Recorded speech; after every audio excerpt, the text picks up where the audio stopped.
Voici maintenant la présentation de la courbe de l'ellipsoïde.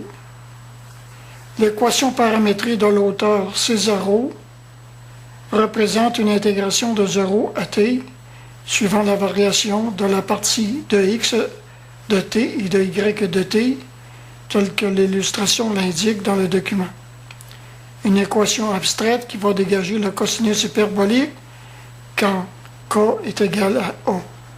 En effet, la traduction de cette formule a été déchiffrée et elle est présentée pour satisfaire la réalité de cette rare équation, bien que les autres formules ne soient pas traduisibles, mais illustrables quand même. Au texte 1, les trois cas possibles de l'ellipsoïde sont k plus petit que a, k égal à a et k plus grand que a pour obtenir un graphique décrivant l'idée mathématisée de l'auteur de cette courbe. Sans connaître réellement les autres courbes énoncées de l'équation générale, le déploiement de la courbe est bel et bien quantifiable puisqu'il offre un graphique présentable dont l'allure est graphiquable comme le document ci-joint l'illustre bien. La variation du paramètre k est en 5 changements pour donner 5 courbes ellipsoïdales. Les 3 premières sont en boucle visible, mais les 2 dernières sont aussi en boucle, mais elles ne sont pas visibles dans la partie graphiquée de l'ellipsoïde.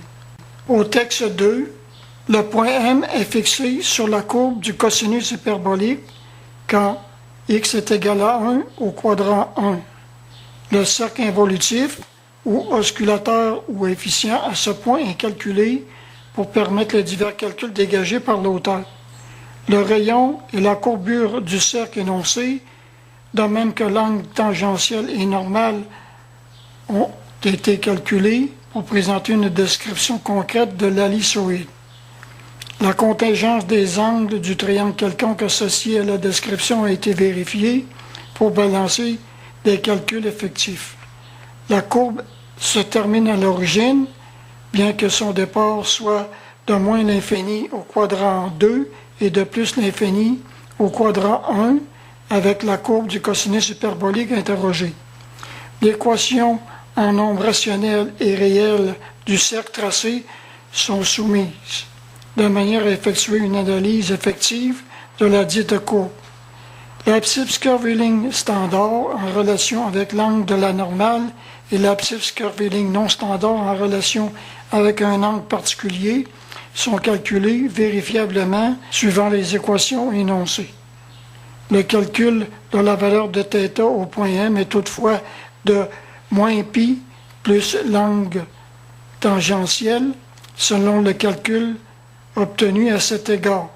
Le déchiffrement de la courbe étant très laborieux, ce calcul est précisément un fait prépondérant puisqu'il a été concrétisé par la valorisation de l'informatique. Nous observons que θ a la valeur négative tout au long du parcours de la courbe puisqu'elle suit la valeur effective de l'équation énoncée. Θ a donc la valeur de moins π à l'origine du plan cartésien, soit à la fin du tracé de la courbe. La prépondérance de cette valeur a été fournie par l'efficience de la mathématisation pour présenter une description efficace de cette courbe surprenante.